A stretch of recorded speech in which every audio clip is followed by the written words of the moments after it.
निगरान विफाकी वजीर इत्तलात मुर्तजा सोलंकी ने मौलाना फजल रहमान को बड़ी सियासी जमात का रहनुमा करार देते हुए वाज़ेह किया कि इलेक्शन से मुतालिक उनके बयान पर इलेक्शन कमीशन ही मुनासिब जवाब देगा। मुर्तजा सोलंकी ने नवाज शरीफ की वतन वापसी से मुतालिक पूछे गए सवाल पर जवाब दिया कि नवाज शरीफ की वापसी का निगरान हुकूमत से कोई ताल्लुक नहीं। बहुत बड़ी जमात के रहनुमा है और मेरा ख्याल है कि जैसे आपने उनका ये बयान देखा है, इलेक्शन कमीशन ने भी देख लिया होगा, तो वो उसका मुनासिब जवाब देगा। तो आप समझ रहे हैं कि क्योंकि आपने खुद कहा कि हम तो इंतखाबात कराने के लिए आए हैं, उनको ताउन फराहम करने के लिए, जनवरी में फिर आप इंतखाबात देख रहे हैं सर?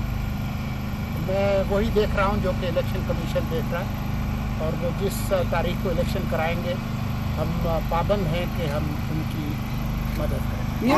आपने फरवरी में पहले भी मुतअद्दिद दफ़ा इलेक्शन हो चुके हैं, तो आप ठीक कहते हैं। मियां नवाज शरीफ की वापसी पे क्या होगा अगर जमानत न हुई? ये सवाल हमसे मुताल्लिक नहीं है, ना हमने इसका फैसला करना।